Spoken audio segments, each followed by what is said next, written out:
नमस्कार। देखिए, Bihar NEET UG 2024 की काउंसलिंग जो कि आपकी चल रही थी, बहुत बड़ा अपडेट यहाँ पे निकल के आया है कि जो फर्स्ट राउंड का एडमिशन था, तो फाइनली जो एडमिशन हो चुके थे, वो रद्द कर दिए गए हैं। साथ ही कब आप चॉइस फिलिंग कर पाएँगे, आपका राउंड 1 का काउंसलिंग कब है और चॉइस फिलिंग और सीट अलॉटमेंट टोटल डिटेल इस वीडियो में दिया गया है। तो वीडियो को लास्ट तक आप लोग बिल्कुल देख लीजिएगा, एक-एक डाउट आपका क्लियर हो जाएगा। ठीक है? तो सबसे पहले यहाँ पे स्टार्ट करते हैं। जो डेट्स आपकी आई हुई हैं, important dates UG MAC revise round 1 counselling. देखिए, एडिटिंग चॉइस राउंड 1 का जो आपका जो काउंसलिंग होगा, वो आपको 24 सितंबर से 12 पीएम से स्टार्ट होगा और 25 तक आप कर पाइएगा, 12 पीएम तक। ठीक है, ये आपको टाइमिंग ध्यान रखना है कि 12 पीएम से स्टार्ट होने के 25 को 12 पीएम तक ही आप चॉइस जो है एडिटिंग कर पाएंगे। उसके बाद आपका जो सीट अलॉटमेंट आएगा, रिवाइज जिसे बोलेंगे, revise provisional seat allotment letter round 1 का आएगा, वो 27 सितंबर को आएगा। कब आएगा? 27 सितंबर को आपका आएगा। उसके बाद आपका रिवाइज अलॉटमेंट ऑर्डर आप डाउनलोड कर पाएंगे, 27 से 30 के बीच में यहाँ पे लिखा हुआ है। उसके बाद आपका राउंड 1 का डॉक्यूमेंट वेरिफिकेशन और एडमिशन जो होगा, वो 28 सितंबर से 30 तक है, यानी कि 28, 29, 30 3 दिन आपका जो है चलने वाला है राउंड 1 का। ठीक है, क्लियर हुआ होगा। अब यहाँ पे जो देखिए, अब यहाँ पे बात करें कोर्स की, तो यहाँ पे एमबीबीएस, बीडीएस, पीवीसी सब कुछ लिखा हुआ है, medical, dental and private and government, हालांकि यहाँ पे दोनों के लिए नोटिस लिखा हुआ है। अब यहाँ पे आते हैं कि माननीय सर्वोच्च न्यायालय द्वारा जो अभी ऑलरेडी जिसका मैंने वीडियो बनाया हुआ था, वही है कि एससी से जो एबीसी में कन्वर्ट हुए हैं, तो बाकी वो रूल लिखा हुआ है। अब हम लोग यहाँ से समझते हैं। उसके आलोक में संबंधित अभ्यर्थियों, चिकित्सा संस्थानों एवं को सूचित किया जाता है कि तांती तदवा जात के अभ्यर्थी द्वारा ऑनलाइन एप्लीकेशन फॉर्म दिनांक 17 सितंबर से 18 सितंबर अवधि में आरक्षण कोटि से एससी से भी सुधार हुआ है। ठीक है, तो उसके फलस्वरूप क्या होगा, आपका जो रैंक कार्ड है उसमें संशोधन हुआ है, तो आपका रिवाइज हुआ है रैंक कार्ड। आप लोग सिंपल था कि आपको पोर्टल पे जाना है, अपना रैंक कार्ड जो है डाउनलोड कर लेना है। डाउनलोड करने के लिए आपको यूजी मैक आईडी और डीओबी यानी कि डेट ऑफ बर्थ डाल देना है। ठीक है, अब नंबर 2 पे यहाँ पे आप देखेंगे, पूर्व में प्रकाशित मेधा सूची परिवर्तन के कारण राउंड 1 की काउंसलिंग रद्द किया जाता है, जिसके फलस्वरूप राउंड 1 की काउंसलिंग द्वारा आवंटित सभी अभ्यर्थियों का नामांकन भी रद्द हो गया है। यहाँ पे सभी का लिखा हुआ है। ठीक है, यहाँ पे लिखा सभी जो अभ्यर्थी है उनका नामांकन यानी कि उनका एडमिशन जो है वो रद्द हो गया है। ये इस वीडियो में क्लियर इस नोटिस में दिख रहा है। ठीक है, तो यहाँ पे अभी और भी समझते हैं, बहुत इंपॉर्टेंट यहाँ पे सब पॉइंट्स हैं।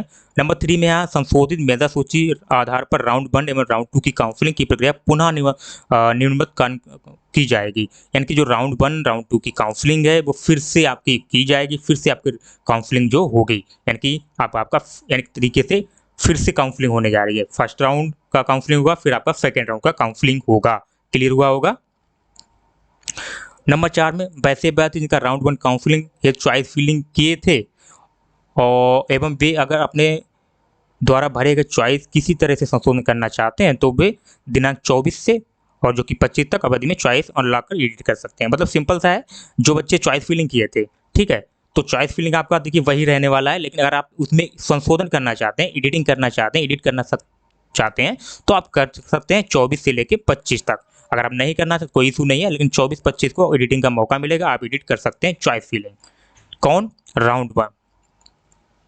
ठीक है, राउंड 1 की काउंसलिंग। ठीक है, उसके बाद यहाँ पे नंबर 5, उसके 5 राउंड 1 काउंसलिंग है तो revise allotment seat allotment letter 27 सितंबर को की जाएगी। अभ्यर्थी ऑनलाइन पोर्टल पे जाके अपना जो है सीट अलॉटमेंट आपको डाउनलोड कर लेना है, ये इसमें बोला गया है। ठीक है, 27 को आपका रिजल्ट आएगा राउंड 1 का।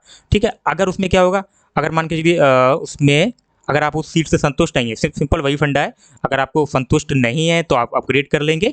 ठीक है, अगर आप संतुष्ट हैं तो आपको नो करके एडमिशन लेटर डाउनलोड कर लेना है, ये इस पॉइंट में लिखा हुआ है। और उसके बाद अपना जो आपको जो कॉलेज अलॉट हुआ है, वहाँ पे जाके आपका डॉक्यूमेंट वेरिफिकेशन कराना है, एडमिशन करा लेना है। ये 5 नंबर में बोला गया है। सिंपल सा 5 नंबर मान कीजिए, आपको जो रिवाइज वाला सीट अलॉटमेंट आएगा वो आपको डाउनलोड करना है। अगर आपको एडमिशन लेना है तो सिंपली आपको नो करना है अपग्रेड में, बस उसके बाद आपको एडमिशन ले लेना है। अगर नहीं, आपको संतुष्ट नहीं है आप, तो आप अपग्रेड करेंगे नेक्स्ट राउंड के लिए, सेकंड राउंड के लिए। ठीक है, नंबर 6 वैसे अभ्यर्थी जो पूर्व में आयोजित राउंड 1 काउंसलिंग में किसी में संस्थान में नामांकित हैं। इसमें बोला गया वैसे अभ्यर्थी जो राउंड 1 की काउंसलिंग हुआ था उसमें एडमिशन ले चुके हैं, उनकी बात हो रही, जो राउंड 1 में बच्चे एडमिशन ले चुके हैं या अपग्रेडेड हैं या उन्होंने अपग्रेड किया था, अथवा round 1 provisional seat allotment letter में रिजल्ट कोर्स में परिवर्तन हुआ था, या आपने अपने जो है परिवर्तन कोर्स में किया, जैसे कुछ बच्चे ने क्या चले जाते हैं, एमबीबीएस बीडीएस में चले जाते हैं, अथवा पूर्व के संस्थान में पुनः सीट आवंटन हुआ है। वैसे अभ्यर्थी अपने पूर्व में आवंटित नामांकित संस्थान में जाकर अपने सभी अभिलेख जिस संस्थान में जमा है प्राप्त कर लेंगे। Revise round 1 seat allotment result द्वारा संस्थान में जाकर निर्धारित डॉक्यूमेंट, मतलब आपको जो पहला वाला जो कॉलेज अलॉट हुआ था, जो आपका एडमिशन जहाँ रद्द हुआ, वहाँ पे जाके अपना डॉक्यूमेंट वेरिफिकेशन, डॉक्यूमेंट जो भी जमा है वो आपको लेने हैं, और जो नया कॉलेज आपको अलॉट होगा वहाँ जाके आपको एडमिशन ले लेना है और डॉक्यूमेंट वेरिफिकेशन करा लेना है। ये 6 नंबर पॉइंट में बोला गया है। अब किसी के सपोज कीजिए किसी को वही कॉलेज मिल जाता है, तो मुझे लगता है इतना लंबा प्रोसेस नहीं होगा, फिर आपको वहाँ पे डॉक्यूमेंट वेरिफिकेशन ऑलरेडी रहेगा आपका। लेकिन अभी जो नोटिस जो कह रहा है, यही कह रहा है कि ये आपको वहाँ पे जाके अपने डॉक्यूमेंट्स हैं वो ले लेने हैं, उसके बाद आपको वहाँ पे एडमिशन ले लेना है ना, जो कॉलेज अलॉट हुआ है। नंबर 7, वैसे अभ्यर्थी जिनका रिवाइज राउंड 1 सीट अलॉटमेंट द्वारा सीट आवंटन हुआ है, पूर्व में राउंड 1 काउंसलिंग द्वारा फ्री रिजेक्ट ले चुके हैं और revise round 1 seat allotment result द्वारा आवंटित से संतुष्ट नहीं है, तो वो अभिलेख एक बार मैं इसको सीट, ठीक है, सिंपल 7 नंबर का बता देता हूँ कि राउंड 1 काउंसलिंग द्वारा जो बच्चे फ्री एग्जिट लिए हैं, राउंड 1 के द्वारा, ये रिवाइज राउंड की बात नहीं है, पहले वाला जो फ्री एग्जिट लिए हैं उनको फिर से अगर रिवाइज राउंड 1 में सीट अलॉटमेंट होता है, ठीक है, पहले आपने फ्री एग्जिट लिया, उसके बाद आपको अब जो रिवाइज वाला सीट अलॉटमेंट आएगा, जो कि आपका आएगा 27 को, तो इसमें अगर आपको सीट अलॉट होता है और आप कॉलेज जाके वेरिफिकेशन नहीं कराते हैं, रिपोर्ट नहीं करते हैं, डॉक्यूमेंट वेरिफिकेशन नहीं कराते हैं, और एडिशन का भी हालांकि लिखा हुआ है, तो इसमें क्या होगा, उनका रिवाइज राउंड 1 सीट अलॉटमेंट जो है रद्द कर दिया जाएगा, आपका जो है सीट जो है वो रद्द कर दिया जाएगा। तो आपको वेरिफिकेशन एडमिशन कराना है, हालांकि इसमें ये लिखा हुआ है 7 नंबर में, ठीक है। जो बच्चे फ्री एग्जिट लिए हैं उनकी बात हो रही है यहाँ पे। नंबर 8, वैसे अभ्यर्थी जिनका रिवाइज राउंड 1 सीट अलॉटमेंट द्वारा सीट आवंटन हुआ है परंतु किसी कारण के आवंटन स्थान में जाकर वेरिफिकेशन एडमिशन नहीं कराते हैं, चाहे उनका अपग्रेड हो या विकल्प में यस या नो जो भी हो, वैसे अभ्यर्थी का स्वतः फ्री एग्जिट मान लिया जाएगा और उनका पूर्व में भरा हुआ चॉइस फिलिंग जो है वो 0 हो जाएगा। ये आपको ध्यान रखना है, यानी कि जो जिनको रिवाइज होता है तो उसमें सीट अलॉट होता है, सीट अलॉट होने के बाद आपने अपग्रेड में या यस किया हो या आपने नो किया हो, क्योंकि सीट अलॉटमेंट आप डाउनलोड करेंगे या तो आपको यस करना पड़ेगा या नो करना पड़ेगा, जो भी ऑप्शन आपने लिया है। लेकिन उसके बाद अगर आप डॉक्यूमेंट वेरिफिकेशन नहीं कराने जाते हैं, ठीक है, तो वैसे अभ्यर्थी को फ्री एग्जिट मान लिया जाएगा, ठीक है। अगर आप वेरिफिकेशन कराने नहीं आएंगे तो फ्री एग्जिट मान लिया जाएगा।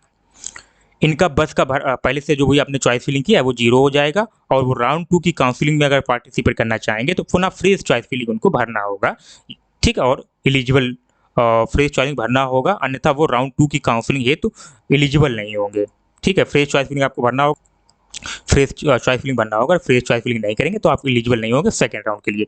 तो ये टोटल डिटेल मैंने बता दी है, बाकी कोई भी डाउट्स हैं आप लोग कमेंट में जरूर बता दीजिएगा। मैं चाह रहा था कि सबसे पहले आपको इन्फॉर्मेशन मिल जाए कि अपडेट आ चुका है यूजी मैक बिहार 2023 का, उसके बाद जो है आपके लिए मैं एक सेपरेट वीडियो बनाऊंगा, जो भी आप कमेंट करेंगे, जो भी डाउट्स होंगे वो आपको क्लियर होंगे। तो वीडियो को लाइक शेयर जरूर कीजिएगा, चैनल को सब्सक्राइब कर लीजिएगा। मिलते हैं नेक्स्ट वीडियो में, तब तक के लिए जय हिंद।